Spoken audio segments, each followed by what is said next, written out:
down. From all of us at Dunkin' to all the heroes keeping everyone running, we thank you. You're listening to the station with more live and local sports talk than anyone else in South Florida. OnSideRadio.com. Broadcasting from South Florida to the world. Welcome back to the Man of the Match with Alex Donno. It's all yours. Just keep it right here. You can reach out anytime on the Onside Sports Line, 888-441-4623. That's 888-441-4623. Yes! Oh, it is. It is.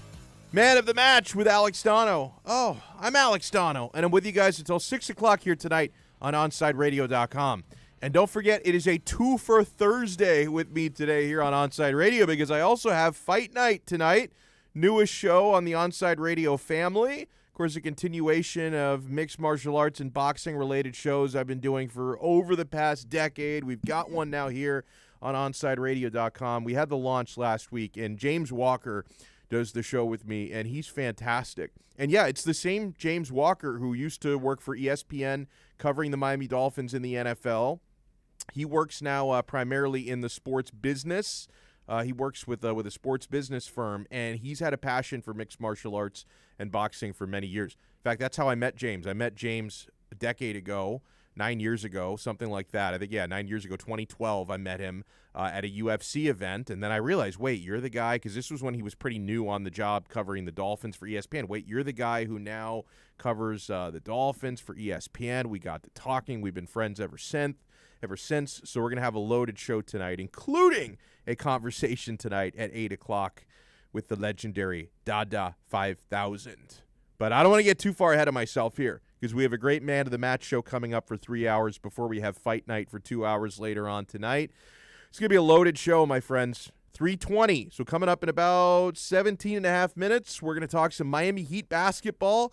We'll talk about Oladipo's season being done, even though I reported a month ago that this guy wouldn't be back, however long ago it was that he suffered that little knee tweak against the Los Angeles Lakers. I knew we wouldn't see him again, but Ira Winderman did report yesterday that he's going to go under the knife. The surgery, I don't know if it's already happened. I know it was scheduled for today in New York. So the surgery may be done. It may be ongoing. It may be starting any minute now. They usually tend to do surgeries, though, in the morning, I think. So we'll see if we can get any sort of a status report on that and whether or not we're ever going to see Oladipo in a Miami Heat uniform again. He's a free agent this summer, but there's a question as to whether or not the Heat would actually be interested in retaining his services. And we'll get you ready for the playoffs. I hope we see the New York Knicks. Hope we see the Knicks in the playoffs. Ira's going to join us at 3:20 today. At 4 o'clock, one of the most popular segments every week, as is Ira, but another one of our most popular is Kyle Krabs at Grinding the Tape on Twitter, editor of DolphinsWire.com, lead scout for the Draft Network. Kyle Krabs is going to join us at 4. We're going to talk plenty of Dolphins with him. We'll talk about the NFL schedule release and, what he thinks are some of the keys on the schedule for Miami. At 5 o'clock, we're going to have a busy 5 o'clock hour. 5 o'clock sharp, we're going to talk with Alex Windley. She does an awesome job covering Inter Miami for MLS Multiplex. She, of course, was in the stadium last night, as I was, and Alex Aguirre was. Big O left a little early. I noticed that. Something about having blood work this morning. He dipped out. He dipped out a little bit early. The rest of us were in for the long haul. And I got bags under my eyes today, bro.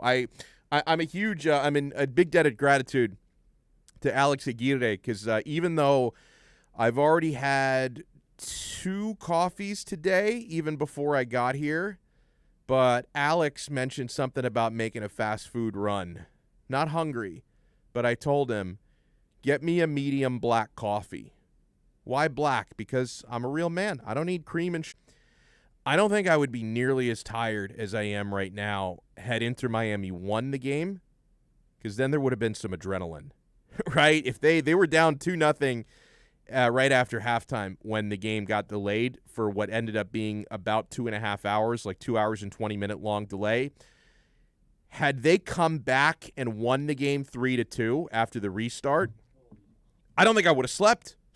I think I would have stayed up all night, man, celebrating. I think we would have been all partying here in the booth like all night. I think we would not have gone home. We would have just told our family, yeah, we're gonna stay here for the night.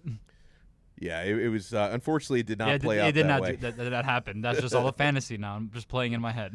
They were down 2-0. They lost 2-0. They changed their formation. They played, relatively speaking, they played a little bit better in the second half, but not threatening enough, because even though they had a little bit more possession in the second half, they tried to create a little bit more.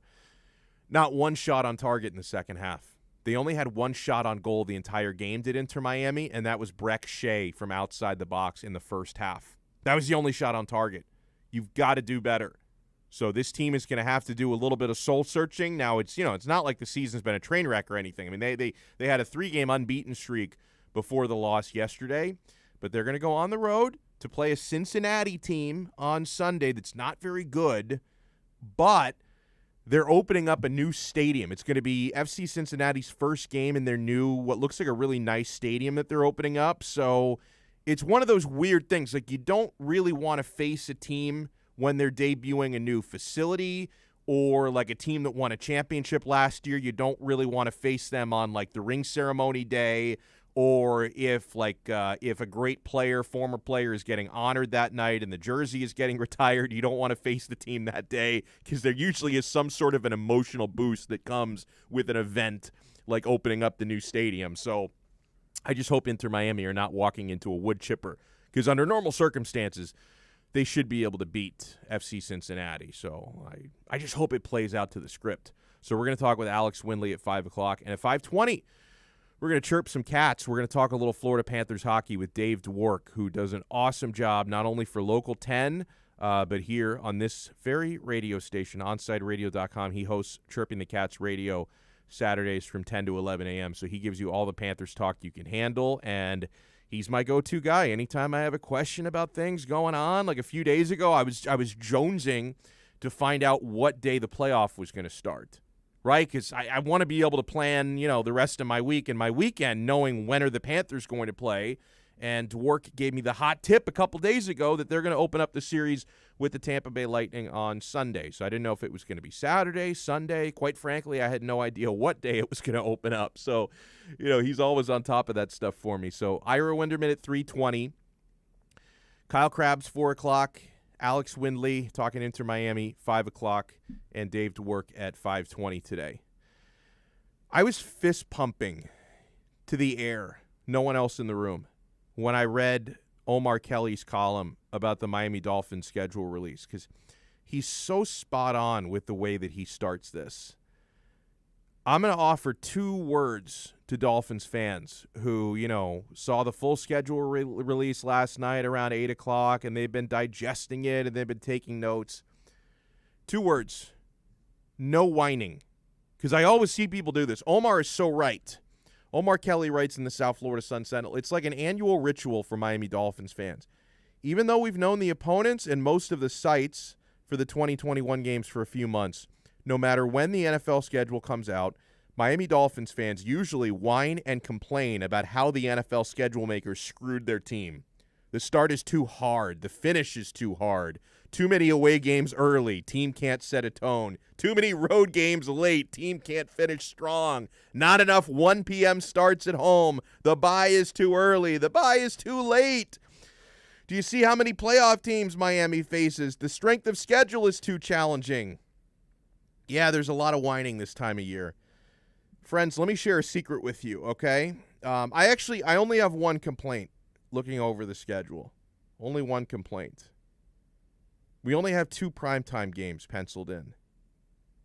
I know late season flexes are a possibility. In fact, the Week 15 matchup with the New York Jets is to be determined, like the time of it. So I guess it's possible that could become a primetime game. But the only primetime games that I see are Week 16 at the New Orleans Saints, which is a Monday night game. And I think there was a Thursday night game in there as well. Yeah, against the Baltimore Ravens on November 11th, 8:20 p.m. That's a Thursday night against the Baltimore Ravens. Now, every team gets a Thursday night game, so I don't like brag about that being a primetime game. To only have one primetime game scheduled on top of the Thursday night game I'm actually really surprised by that. Earlier in the week, we were offering our own little predictions as to how many primetime games the NFL would give the Dolphins, because the Dolphins are being talked about a lot. You know, everyone says they won the draft. They made a nice free agent splash with Will Fuller. For better or for worse, Tua is getting talked about, right? Love him or hate him, think he's great, think he's terrible. Like, Tua gets talked about more than 85% of the quarterbacks in the NFL. I mean, outside of Aaron Rodgers and Deshaun Watson, really, Tua is getting talked about a ton. I mean, I'll say Aaron Rodgers, Deshaun Watson, Tom Brady are in a stratosphere of their own, and then Tua Tagovailoa is right there in that next category of quarterbacks that get talked about.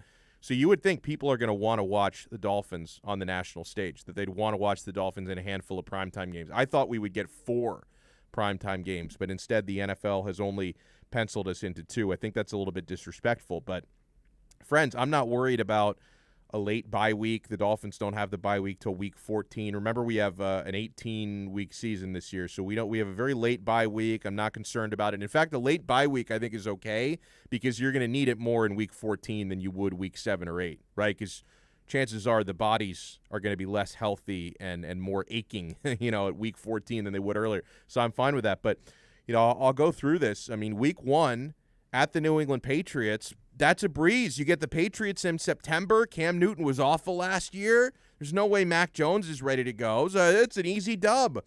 Week 2, you've got the Buffalo Bills at home. Miami Dolphins lost to Buffalo twice last year. We're due for a bounce-back victory, my friends. That's 2-0. You're at the Las Vegas Raiders week 3. Raiders are still damaged from what Ryan Fitzpatrick did to them last year. I know Fitzpatrick is no longer a Dolphin, but we own their asses. That's 3-0 easy. Week 4 against the Indianapolis Colts. I'm not worried about Carson Wentz. Pencil it in. That's a dub, my friends. No freaking problem whatsoever. Week 5 at the Tampa Bay Buccaneers. I got news for you guys. The Miami Dolphins own Tom Brady. Tom Brady has nightmares when he goes to bed about the Miami Dolphins. In fact, he left I have this on good authority. He left New England so he wouldn't have to face the Dolphins twice a year anymore. So now we're going to haunt Tom Brady and his nightmares. That's 5-0. Week 6 in London against the Jacksonville Jaguars. Like, come on. What's Tim Tebow going to do to us? And it's London. That's practically a home game for the Dolphins. They love the Dolphins in London. 6-0, easy dub. Week 7 against the Atlanta Falcons. That team chokes. They're going to have like a 20-point lead. They're going to blow it. That's 7-0 for the Dolphins. Week 8 at Buffalo. Oh, you catch a huge break there. You play Buffalo Halloween night. God, you don't have that game in December. That game's not in late November. It's going to be probably very temperate climate there. Easy win. That's 8-0. Houston Texans week 9, joke of a franchise, 9-0 Miami Dolphins. Baltimore Ravens week 10. I know what you're thinking. I do. The last 3 times the Ravens have faced the Dolphins, we have been torched and embarrassed. I say the Dolphins are due for a big victory. That's 10-0. Week 11 at the New York Jets. Jets are a joke, 11-0. Week 12, home against the Carolina Panthers. Sam Darnold, really? Come on, 12-0. Week 13 against the New York Giants. It's home game. Giants were a bad team in a bad division last year. They're going to suck again this year. Easy dub, 13-0. Then you've got the bye week. You will not lose during the bye week, guaranteed. Week 15, home against the New York Jets. Too easy. Week 16, prime time at New Orleans Saints. I don't see Drew Brees running through that tunnel. That's 15-0 right there. Week 17 at the Tennessee Titans. Ryan Tannehill.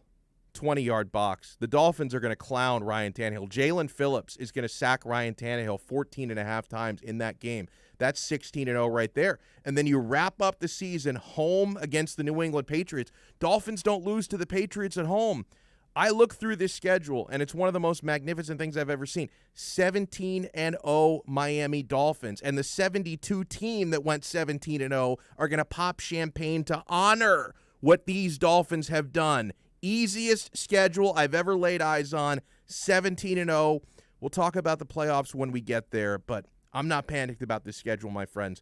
All right, when we come back, we're going to talk some Miami Heat basketball with Ira Winterman from the South Florida Sun Sentinel. I want to say hello to the early adopters who are in the YouTube chat right now. Enrique was the first in on the chat. Welcome. He says, hey, very unlikely to see the Knicks in the first round because the Hawks are likely to win out.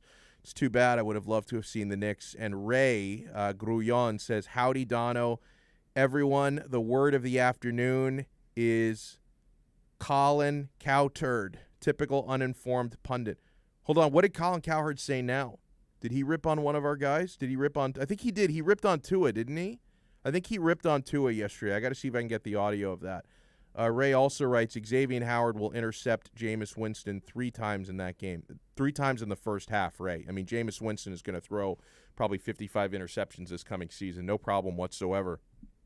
So as the Miami Heat wrap up the regular season over these next couple of games, they're against Philadelphia tonight. We're going to talk with our good pal Ira Winderman from the South Florida Sun-Sentinel when we come back here on Onside Radio. Hey, Onside Radio, make sure you subscribe to our podcast. Sports fans can always catch up with all of our daily segments by subscribing to Onside Radio on most platforms. Listen to us discuss the hottest topics on the roundtable. Esports fans get the latest with our E-Minute. Panthers fans, reporter David Dwork provides great insight. Austin Robillard covers Inter-Miami CF with the kind of passion supporters groups crave. And Christian and Alex provide the insight Marlins fans deserve. So subscribe, rate, and review Onside Radio on all platforms. We are the station that has the passion South Florida fans. We'll be right back to the man of the match with Alex Donno. You can join us on the Onside Sports Line, 888-441-4623. That's 888-441-4623. Listen to OnsideRadio.com anywhere by downloading the MyTuner Radio app in your app store. Or go to MyTunerRadio.com on your web browser. OnsideRadio.com. South Florida sports leader.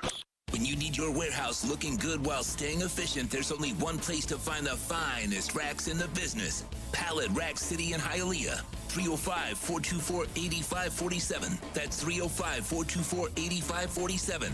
Pallet Rack City is the company you need when you want your warehouse sporting the finest racks in the business. After all, who doesn't love a great rack? Pallet Rack City. 305-424-8547. That's 305-424-8547.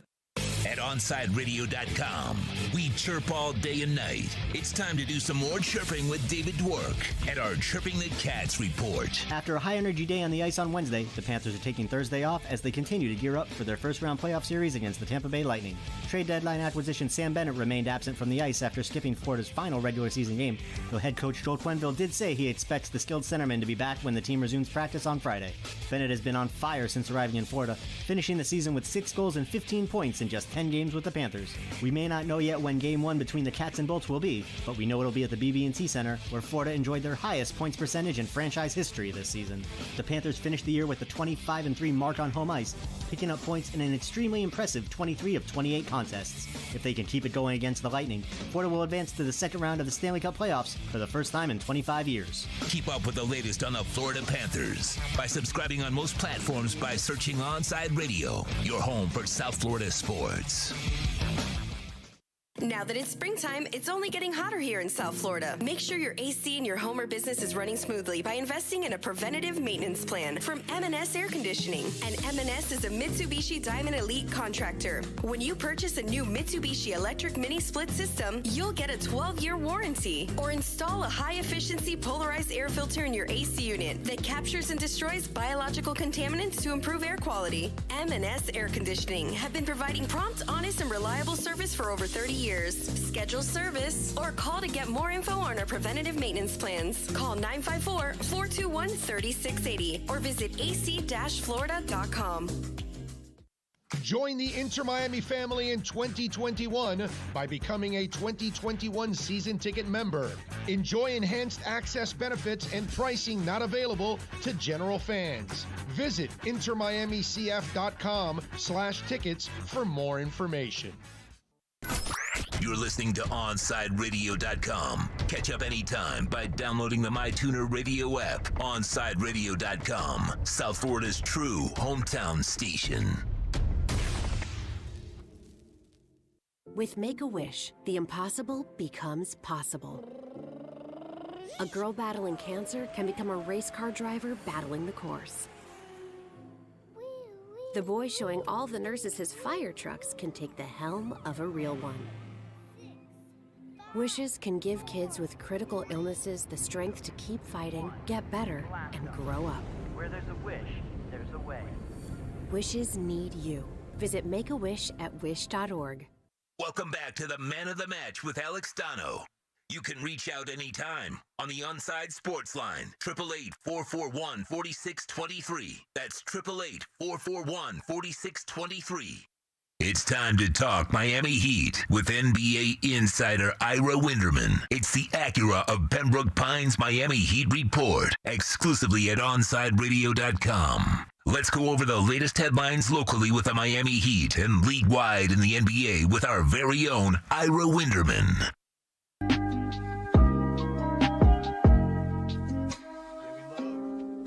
On Thursdays, we love chatting with Ira Winderman from the South Florida Sun-Sentinel. He joins us on the Acura of Pembroke Pines Miami Heat Report. Ira is our dear friend, and he does such an awesome job, and he's done it for many years, covering the Miami Heat in the NBA. Good afternoon, Ira. Happy Thursday. How are you? I'm in the playoffs. That's all I care about, so I'm good. For once, how nice is it, Donno? For the first time in weeks, we're not talking play-in. We're not talking about having a game coming up next week with all-or-nothing implications. It's like I'm on vacation. And, you know, I saw you tweeted that the Hawks are virtually locked into the 4 seed. So is it time for me to let my dream die of Heat Knicks in the first round? Is there any outside chance that could still happen? I'll let you be the evaluator by simply telling you that Atlanta's final 2 games are against the Houston Rockets and the Orlando Magic. Woof. Okay. Yeah. Yeah. So, I mean, they'll probably be favored by over 20 combined points, maybe even more, in those 2 games. I think Houston right now is featuring 3 players who aren't rookies. Orlando is in a desperate fight to stay as bad as possible and have been for a while, ever since they traded Nikola Vucevic. So I just don't see the Heat catching them. The Knicks could be caught. So I think when we're looking at our playoff possibilities for the Heat in the first round, I would say most likely Milwaukee in a 3-6. I would say second most likely the Heat against Brooklyn in a 3-6. Brooklyn can drop to 3. Right. And third most likely would be Atlanta in a 4-5, which is where I think the Heat would want to be. Because, Donno, I would even think this. If the Heat are the road team against the Hawks, I still think they might be favored. Yeah, no, and I think that's probably about right, and I definitely want that. I don't want the 3-6, and even, you know, like looking at Milwaukee, I know that there are some out there that will say, hey, look what the Heat did to Milwaukee last year. They're in their heads. Milwaukee don't want to face Miami, but I think Milwaukee got better with the Drew Holiday trade. I think Giannis is even better than he was last year. Listen, last year was awesome. Knocking them out in 5 is great. That's not the team I want to see again, Ira. I want to avoid and Giannis that. was hurt in last season's series. Remember, he even missed a game, so you have that in play. The Drew Holiday trade was they basically added an all-star only at the expense of their future draft choices. Right. Getting rid of Bledsoe the way he played in Eric Bledsoe, the way he played in that series last year, might be addition just by subtraction.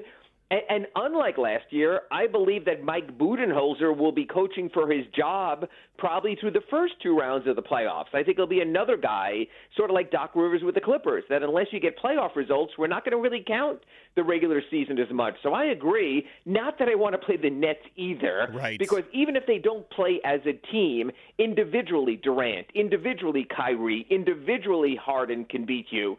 But Heat Hawks is different. You know what I'd equate Heat Hawks to, Donno? I'd equate it to Panthers Lightning. That you won't have home court, or in the case of the Lightning, home ice. But I think a lot of people, no offense to our good friends of the Panthers, are looking at the Lightning when whole as maybe even a slight favorite to win that series just because of their pedigree. I think it would be the same thing if the Heat played the Hawks, even with the Heat as the road team, sort of the known playoff quantity going in against the young, hungry, upstart opposition. So, yeah, I think getting to 4-5 means something, but the Knicks will have a lot to do with that.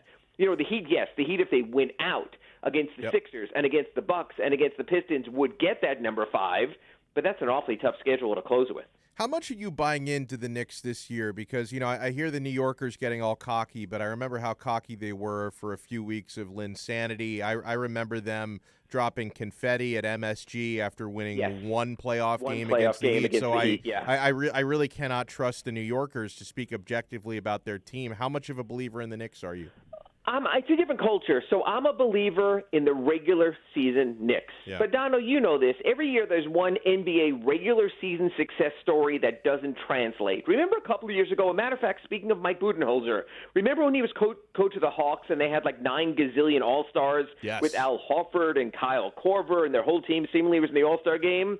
And then they ran into LeBron in the Eastern Conference Finals, and they look like a lottery team. And I think that's what the Knicks sort of are. I think the Knicks is sort of their crescendo is getting into the playoffs. But I think when you start playing playoff-style basketball and you need more than one go-to guy who you can game plan against, I think it's a lot tougher when someone other than Julius Randle might have to be the guy, with all due respect to what Derrick Rose has done off the bench. And also, the Knicks have sort of been at their defensive peak all year. The one thing we've seen from the Heat and other playoff teams is they raise their defensive level. I don't think the Knicks can do that. I think the Knicks are at their defensive peak already, so I think it'll be a tremendously rewarding season for the Knicks just getting in the playoffs. But if you're asking me, do I think they can go more than one round, winning more than one round? I don't think so. Really well said. We're joined by Ira Winderman here on the Acura Pembroke Pines Miami Heat report. So we now know, confirmed yesterday, Victor Oladipo is done for the year, having surgery on his quad. I saw Ira scheduled for today. Has he had it yet? Do we know today? You know what? I don't know. I'll be honest with you for this reason. Sure. This wasn't done through the Heat. If it was done through the Heat, it probably would have been Harlan Selznick. It would have been down here at Baptist Hospital. The fact that Victor has taken control of the situation, one, tells you he very much is on his own, making his own decisions, but two, that everything will come from his people, from his standpoint. So I don't think you'll see the one we've been, I don't mean this, I mean this sarcastically, but the one we've been waiting for all these years. Victor Oladipo has undergone surgery today, and it went horrifically wrong, the surgeon said. I mean, we're going to get that thing eventually. Underwent surgery, and everything went as planned, and then you wait. Because, I mean, that's what they always tell you for some of the best and some of the worst surgeries. But let's face it, if his previous quad surgery went so well, why does he need another one? So obviously there's long-term concerns there also. Well, and you mentioned he's doing this on his own. Do we have any indication that the Heat are not in complete agreement that this is something he needs to get done right now? Well, you know what? It's interesting, even the way the Heat phrased it in their release, that Victor Oladipo decided to have surgery and that the Heat were in agreement. But once Part A tells you they're doing something, can you really disagree? Because the difference is this. Right. If the Heat had Victor Oladipo under contract for multiple years, they might say, whoa, we have another $20, $40, $60 million invested. We want to be part of this. Victor Oladipo is an impending free agent. The Heat has nothing really beyond the end of Sunday committed to him financially, so this very much is on his own. So whether the Heat would have preferred he did or didn't really isn't their decision anymore, with the fact that he was going to miss time anyway and the fact that he's a free agent. It's very Victor Oladipo-esque that he controls his own narratives. That's been the case in Indiana, that was the case in Houston, and that, again, is the case in Miami. So with Oladipo, I mean, obviously, we only saw him a handful of times this year. Do you think he's back in a Heat uniform next year? Is there a chance they come to an agreement to bring him on in a new deal? It depends what he wants. Yeah. And here's what's interesting, Donno. We've known for years that Victor Oladipo wanted to be in Miami and wanted to be with the Heat.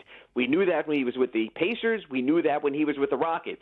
Now we'll see how much he wants to be with the Heat. Does he want to be with the Heat so much that he's willing to take not only a little less, but a lot less? Or is he at the point now where money's going to talk? Remember, he turned down a 2-year, $45 million extension with the Rockets in February. I don't know how he's going to chase that money back again. I'm not so sure he's going to make that much money the rest of his career right now. So I think any Heat reunion comes down to what's Victor Oladipo's asking price going to be. You know what? If it's mid-level-esque or something like that, sure, I'll take a chance on surgery because I won't have invested a max slot. If he's seeking more, I probably have to step aside. You wrote a great column in the Sun Sentinel about Miami's backcourt. So they're showing a ton of life lately, Ira. Kendrick Nunn has been fantastic. Goran Dragic is stepping up, looking like the Dragon again. Tyler Hero stepping up of late. So as far as Oladipo goes, and I know that this is a player we've barely seen play with the Heat anyway, but we did have an expectation that he would be really important come playoff time. Now he won't be available. So how much will Oladipo's absence actually, or his presence, be missed in the playoffs, if at all? I don't think going to be missed because they sort of don't know what they had till it was gone. True. So it's not like there was more than those 4 games. Look, if you remember Donno, they were gushing about him after his first 4 games. His defense, his quickness, how he's a pace changer, someone they didn't have. So they certainly wanted that. But they certainly have recovered well. What Goran Dragic did in that second half on Tuesday in Boston to clinch the playoff berth brought back so many playoff reminders. What Tyler Hero has done with his 20-point performances in 3 of the last 5 games rekindles what he did in the playoffs. And remember, Kendrick Nunn fell out of the rotation after what appeared to have been a very bad case of COVID, missed time, having to briefly get away from the team because of family issues. So now if he's on a consistent course and doing what he's doing also, you have to feel real good. That doesn't mean they aren't an injury away from going, crap. But for now, if everyone is healthy, things in their top 9, where they're very much set up with their starting lineup of Adebayo and Ariza and Butler and Nunn and Robinson in there, and then coming off the bench with Hero and Dragic and Dedmon and Iguodala, he very much seem to be in lockstep with who they are and what they need to be. As long as they're healthy, they look like they're in a very good rotation place right now. Love it. We're joined here by Ira Winterman, covers the Miami Heat in the NBA for the South Florida Sun-Sentinel, and he also has a passion for hockey. Now, Ira, you may have kind of tipped your hand to this answer already when you mentioned Florida-Tampa Bay. You don't sound all that optimistic about Florida getting through the 7-game series. It's going to start Sunday. The Panthers do have the home ice advantage, which could have some impact, but maybe not a whole lot. How are you expecting this series to play out? It's weird, Donno, because I have 3 favorite hockey teams, and unfortunately 2 are always playing each other. My favorite hockey teams are the Rangers, the Panthers, but I also like the Lightning a lot. I didn't know you liked them. Wow. And because of their depth of talent, they are just a fun team to watch. I mean, my gosh, their 4th line in recent years is better than so many other teams' 2nd line. So I've always enjoyed them, and they're getting healthy, and they'll be healthier than they were those 2 games. In the recent weekend in the series they lost and got clobbered by the Panthers. So I think they'll be a different team, and it's interesting. I mean, when you looked at the goaltending in those 2 games, you'd say Tampa's a little shaky. Yeah. But we've seen their level of playoff goaltending in recent years. The other question is, and you and I have been debating this, I think, on like 6 different radio stations for 2 years now, what's the Panthers' goaltending situation? Yeah. Is it all the investment on Bob? Is it all in on the far better season that Drieger has had? Does Knight figure into that? It's the old, when you have 2 goalies, you have none, sort of like quarterbacks in football. So I still have goaltending questions about the Panthers. I think there's a better choice. I don't know which one they're going to make. I'm curious to see how they plays out. I mean, who do you think is going to be the opening night playoff goaltender for the Panthers? I'm very confident it's going to be Sergei Bobrovsky. I think he's going to be the opening night goaltender. But the thing is, and I was actually talking about this with Bill Lindsay yesterday, and he makes a good point that, like, Coach Q is not the type that he's just going to say, I'm just going to let Bob ride or die for the entire series. Sure. I mean, Bill even told me, hey, if Bobrovsky, God forbid, looks shaky game 1, that Q is not going to hesitate to give Drieger the call game 2. And then I guess from that point on, he'll just kind of figure out which guy, if either, is able to grab the hot hand. I don't really expect Spencer Knight to play so much into it because he is so young. But, I mean, you made a fair point, Ira. If you're talking about having 2 or 3 goaltenders, you really don't have one. And here's my question. Hasn't Drieger been the better goalie? Yes. Don't all the more metrics consistent. show him as yeah. a better goalie? So why wouldn't he start game 1, 2, 3, 4, 5, 6, 7? That's the point I don't get. So I think you're trying to say to yourself, hey, we've seen playoff Bob. And when he was in Columbus, actually he was kind of uneven, but he did have some moments also. So I would put it this way. I think this series is going to be so tight and so competitive that if you let one get away, that could be the difference in best of 7. So I'm a little bit surprised you don't say, hey, we had our short 52-game season to figure this out. We had one goalie who clearly outplayed the other goalie. That's what I find so interesting about their situation. I hear you. I do. Ira Winterman does an awesome job. You can follow him on Twitter at IraHeatBeat. You can check out his work in the South Florida Sun-Sentinel. This has been the Acura Pembroke Pines Miami Heat Report. Ira, thank you so much, and enjoy your weekend coming up. Enjoy Heat Sixers tonight. Or else start Oladipo at goal. He has some free time. Thank you, Donno. Well said. I love it. I love it. By the way, I don't know if it's just me, But this is like I think like the audio and stuff is still going fine on YouTube. The chat is going, but like it's like at least maybe it's just on my computer. Like you guys tell me if you see the same thing. So the image is like frozen, and it looks like I'm asleep, which I don't think is fair to me because I'm not asleep. Like that the image must have froze for me right at a point when I was looking at my phone. Because sometimes, during the show and during interviews, I'll be looking at my phone to look up various things that the guest is talking about and see some info. I remember this happening to Brian Windhorst a few years ago on ESPN where he was like being interviewed by Kerry Champion, and he happened to be checking his phone because Wendy is always getting texts about various things, and it looked like he was asleep for a few seconds. Like he nodded off, and then it became a meme. I don't want to become a meme. I'm not asleep. I'm wide awake. I mean, I got bags under my eyes today from a very late night, but I got this black coffee. I drank 2 espressos this morning, so I'm raring to go, my friends. Oh, Enrique says, yeah, the image is frozen. Ray says, frozen sleepy Donno. Oh, man, I don't know if we can maybe during the commercial break see if you can refresh it because like at least the audio is still working, the chat is still working, which is fantastic. But I don't want people to turn this on and think Donno's asleep, and I don't want people to think that Ira Winterman put me to sleep because he was fantastic. I think I was just looking down at my phone or something, man. Hey,